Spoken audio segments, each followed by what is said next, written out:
young player, if I hear that, wow, okay, so I can make myself stand out. I can make myself attract these opportunities to myself. That is interesting to me.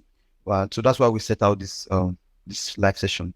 And I mean, I want everyone who joined today to get a step. Immediately they leave this live session, they should have a step they can take that will move them to the next level. They should have that step they can hold on to and say, yes, I got this, and they can use it to take their football career to the next level. And I mean, you can do justice to that for us. I have a lot of expectation from you today because I know there's a lot of wisdom that's going to be coming from you today and insights. Once again, also thank you so much for coming.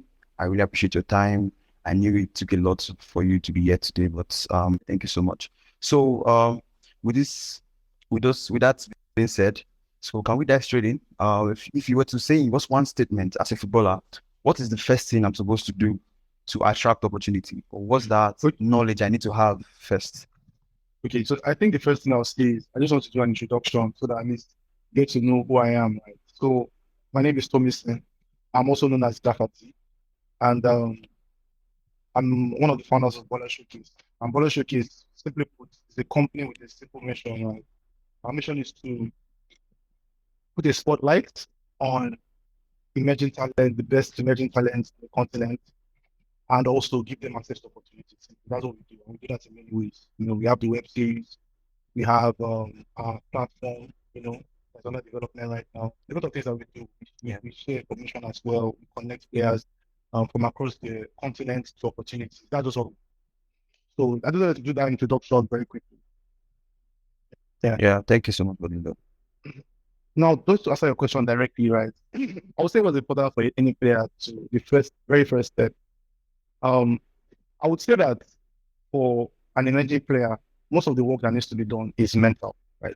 It's we know the importance of being physically ready, physically prepared, and physically being in top shape. But I would say that most of the battles you face in your journey are actually mental, and the mental actually fits into how you perform physically as well, right? So the first thing I would say is important is um, recognize that a lot of the work that you do, or a lot of the outputs that you see and the outcomes that you see as a player are done behind the scenes, right? It's not what you are doing at the trial or at the showcase that is important. It's the extra hours you put in. It is application of the feedback you see from your coaches and your instructors, your trainers. It's how you apply that feedback. It's how you take it. It's how you know how you put yourself out there every day. The day you have a good session, you know, you don't rest on your laurels. You don't say, okay, they had a good session, so I'm good, man. Like I'm fantastic. No, it's how you want to do better than you did in the last session, right?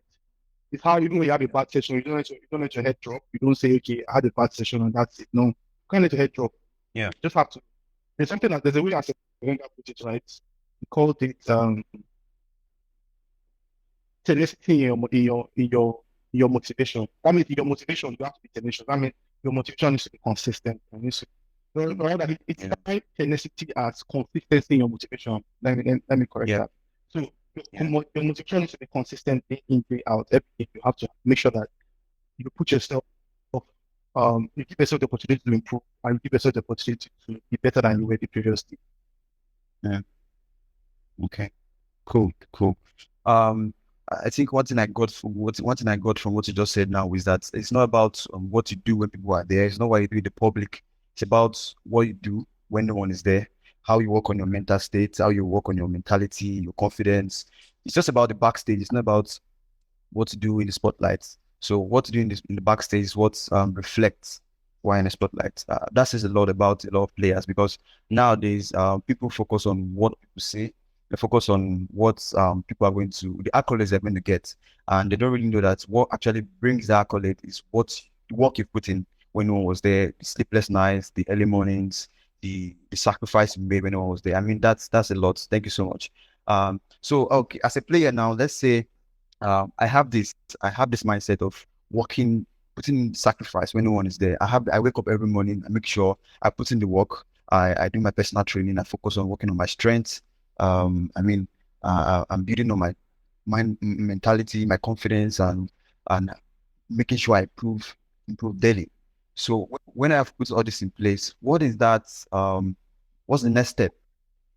Let me Let me put it that way. What's the next step? What's the next thing to do as a player So I would in sense of attracting opportunity? very good. So I would, and I like this session because it's, I think my goal is to be as practical with my recommendation. And everything I'm giving are just recommendations and suggestions from my own understanding. Right? Nothing is set in Yeah, stone. yeah, But I'm trying to be as exactly. practical as I can be with my recommendations. Right? So, like, what can any person do as, okay, I'm a player, I work on myself. The most important thing for you to do to get to, okay, to the goal of, being discovered, right? Or getting access Yeah, to an opportunity. I would recommend that any player in Nigeria or in Africa in general, I would say that it's very important for you to be the member of uh, join a reputable academy. I would say that's a very important step, right? Because if I think of it as a funnel, right? And how I would say it's a funnel is when you're in this academy, right? There are many things that are going to yeah, it. Your academy has facilities that they have access to. If they don't own it themselves outright, they have access to those facilities that they will, give you access to as a player. You can't get those access as a player, as an independent player, as a young baller yeah, that's trying to yeah, come up. yeah. You can't get those access. Exactly. Equipment, right? You can't get Yeah, access to the equipment. Then most importantly, right? I would say um standing on the shoulders of giants. Your coaches, your trainers have experience in this field. They've seen things. They yeah, can always give you recommendations that will help you move faster. So yeah, if you take you independent, right, yeah, and 10 days or 10 weeks to cover something, my recommendation and because the insights that they have, with their own exposure and experience, you get them much faster. You take a shorter time, and then they can give you feedback that you can use to integrate and improve. So, and then lastly, correct. um, so yeah, it's being a member of a reputable academy is important for your personal growth, your physical growth, and also your mental growth as well, right? Because um you'll be put through challenging scenarios that you may not be able to develop by yourself, and you also be given the resources you need to, overcome those mental challenges that you have, those mental challenges that you are faced with. So at the very I would say very important next step for anybody. Make sure you are part of the physical academy. And I'm not going to touch on main benefits. I'm just talking about the most immediate ones, but there are many more benefits of being a member of an academy. And I think even going further this conversation, I'll touch more on that.